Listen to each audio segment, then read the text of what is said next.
October 14th, 2025. A president fled his country. 22 people lay dead. And Madagascar's military chose the youth. It didn't start with guns. It started with darkness, with a light switch that wouldn't turn on, with water that wouldn't flow, from Sri Lanka to Peru to Madagascar. The young have learned. When those in power forget the people remember.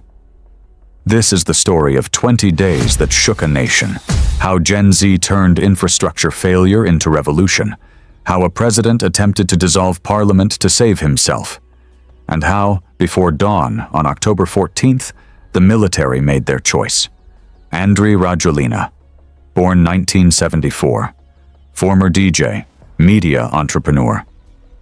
He danced his way into politics and seized power in 2009, at just 34 years old. Back then, he was the face of youth itself. The young fire against the old guard, the change Madagascar had been waiting for.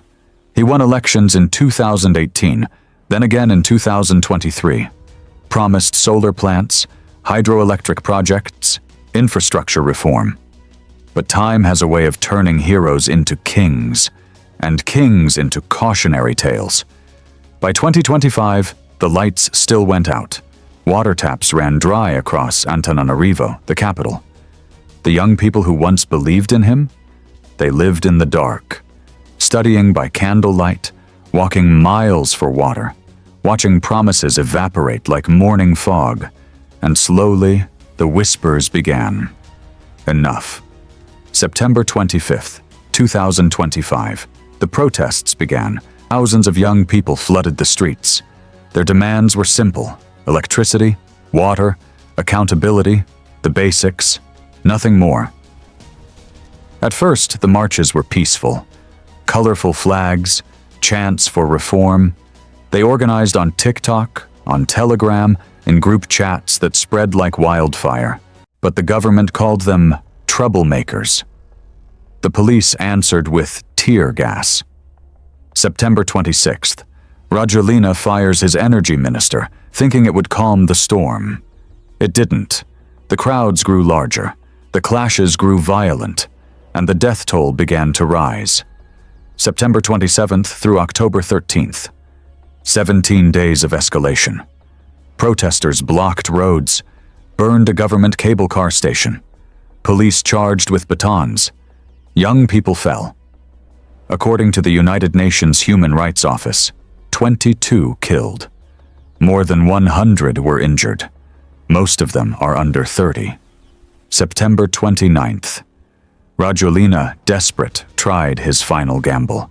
He dissolved the entire government, fired his prime minister, Christian Antsai, dismissed his cabinet, apologized for officials who did not do their jobs, said he was taking charge personally.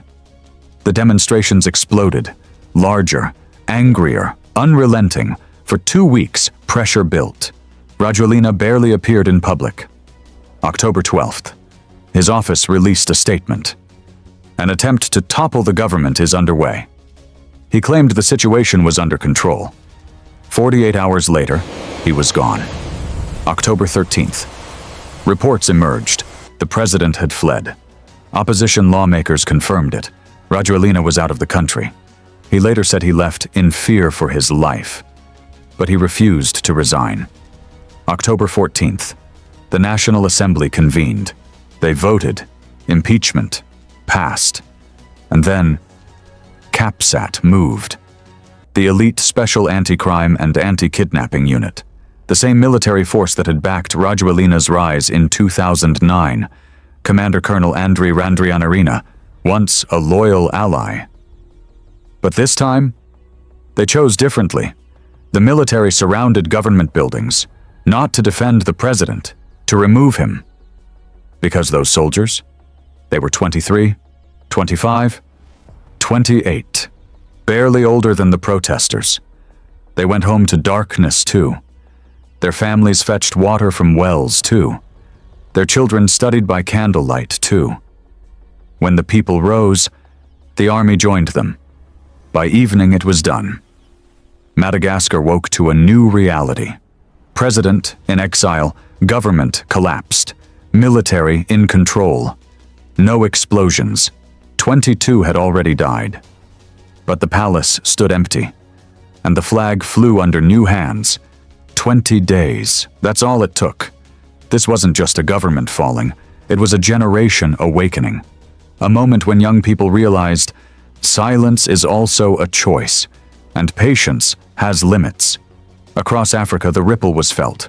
The youth saw themselves in those Antananarivo streets.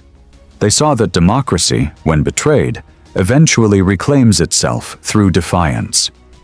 That revolutions today don't start with guns. Sometimes they start with a power outage, a dry tap, a hashtag that becomes a movement. Gen Z isn't asking permission anymore. Not in Sri Lanka, not in Peru, not in Madagascar. They're digitally organized, fearless, connected across borders. They study each other's tactics, they learn, they adapt, they win. And every aging leader who thought their grip was eternal, they felt it. Today, Madagascar is in transition. Capsat controls the capital. They've suspended the constitution, dissolved the institutions, promised elections, transparency, stability. But promises in Africa have always been fragile things. Rajoelina remains in hiding, reportedly in France. His name is now a warning. How power built on youth can crumble when the youth awaken again.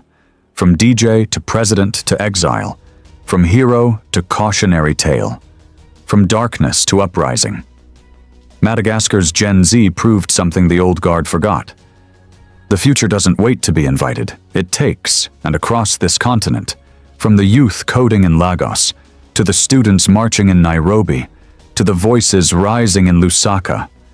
They're watching, they're learning, they're ready, because when you can't turn on the lights, you learn to see in the dark. If you believe in Africa's awakening, share this story. Let it echo. Thank you for watching and see you in the next video.